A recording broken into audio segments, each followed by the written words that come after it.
Wrestling heels are not created equal. Some are better than others, and in this video, I'll be breaking down the 7 levels of wrestling villains. At level 1, we have the bad guys that absolutely nobody takes seriously. I'm talking about your Chad Gables, the Fashion Police Breezango, Heath Slater, and the 3MB. You get the idea. These are the bad guys that absolutely nobody is afraid of, but everyone knows they are supposed to hate them. See, they aren't out here trying to break bones or end careers. They are just goofy, delusional, and downright ridiculous. They cheat, they lie, they complain to the referee, but they fail so spectacularly that the crowd ends up laughing at them rather than actually booing them. Everyone in the arena understands the assignment. Okay, this guy is wearing a ridiculous outfit and hiding behind the referee. He's definitely the bad guy. But nobody actually hates them because they are just too damn entertaining. The absolute blueprint of this level is Santino Marella. This man was mispronouncing John Cena's name as John Cena and threatening elite jacked athletes with a green sock on his hand called the Cobra. Was he a heel? Yes. Did he cheat? Absolutely. Did we think he was going to murder anyone? Of course not. These guys are the gateway drug to wrestling villainy. They are not trying to build an empire. They're just trying to get a cheap laugh while losing their matches in 5 minutes. They are harmless, they are hilarious, and professional wrestling would be boring as hell without them. At level 2, we have the human equivalent of a mosquito buzzing in your ear at 3 a.m. They are loud, they are incredibly smug, and they have completely mastered the cheap heat. These are the guys that set out to annoy the audience. They are the absolute kings of the low hanging fruit. Their strategy is beautifully simple. The local sports team insulting the town's food, the traffic, or the general intelligence of the population. They walk around looking like $1 million, usually in a ridiculously over the top outfit, acting like they are doing the city a massive charitable favor just by breathing the same oxygen. Think Rusev and Lana or Jade Mahal. Level 3 is where we meet the calculated parasites. They have decent promo skills, but the moment the bell rings, they turn into the most unashamed, survival at all costs cowards in the business. They speak with the confidence of a god right up until the match starts. Think MJF. Once they are inside the ropes, the bravado vanishes, replaced by pure, unadulterated survival instinct. They aren't trying to put on a 5-star athletic clinic. They are trying to escape with the win by any means necessary. These are the guys you want to punch in the face whenever they are on your screen. If you looked up level 3 wrestling villain in the dictionary, you would find a picture of The Miz. He took the level 3 formula and rode it all the way to multiple world championships and a guaranteed Hall of Fame. Welcome to level 4. This is the penthouse of corporate villainy. This is the villain who doesn't just cheat the system belongs to them. They have been handpicked by management, anointed by the boardroom, and given the keys to the kingdom. They represent the ultimate soul crushing reality of corporate nepotism.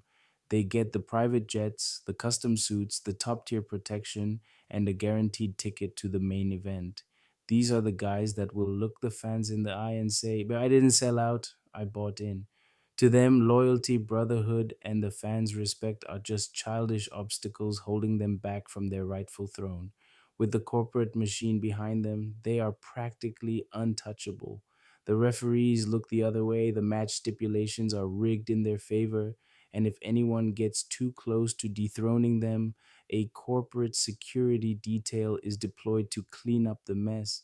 It's the villain who trades their soul, their brothers, and their integrity for a corporate contract and a golden throne. They are the ultimate symbols of institutional corruption, and that makes them one of the most hated forces in the entire history of the square circle. At level 5, we have villains who possess a hypnotic, magnetic charisma that allows them to convince an entire stable of wrestlers that they are not just their leader, but their salvation. They prey on the lost, the overlooked, and the angry, molding them into a fanatical family that will gladly sacrifice their own careers, bodies, and sanity to protect their leader's throne. They are the masters of emotional manipulation. They don't control people with money, they control them with a toxic sense of belonging. When Edge originally founded the Judgment Day, he acted as a dark, manipulative maestro sitting on a literal mountain of omnipotence. He saw Damian Priest and Rhea Ripley getting lost in the shuffle and offered them a dark awakening.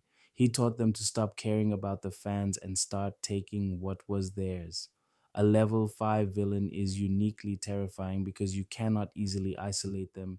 To get to the leader, a babyface has to fight through an army of fanatical, brainwashed zealots who are completely immune to reason. The crowd doesn't just hate the leader for being bad, they pity the followers for being used. Level 6 has the rarest and most dangerous breed of villains.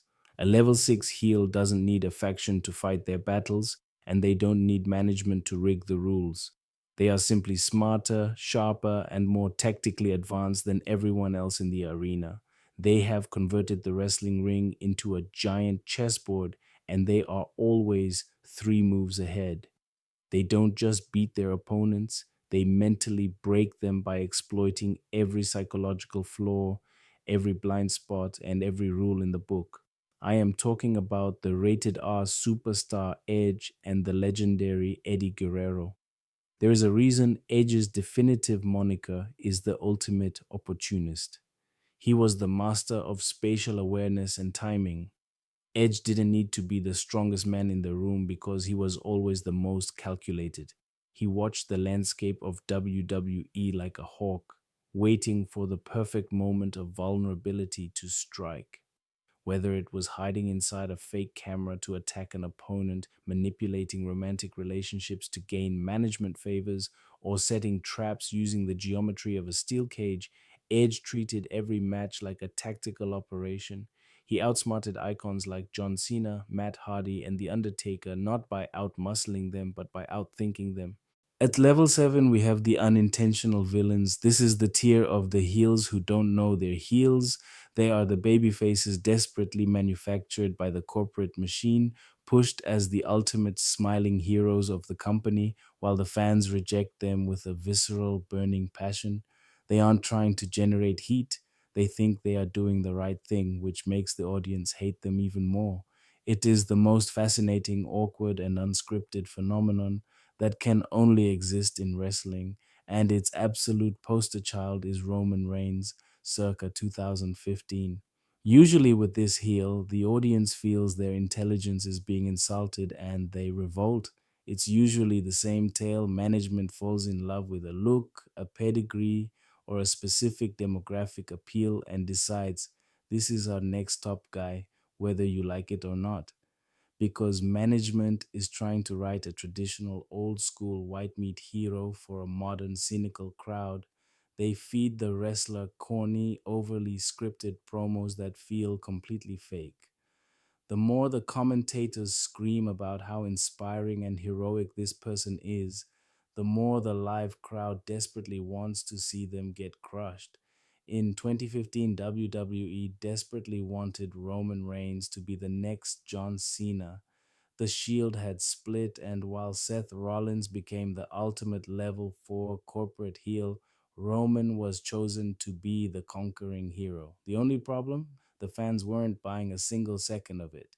It is the highest, most chaotic level of heat because it completely breaks the illusion of the business. It forces a collision between corporate stubbornness and fan rebellion, creating a villain that is more universally despised than any comic book monster or cheating coward could ever dream of being.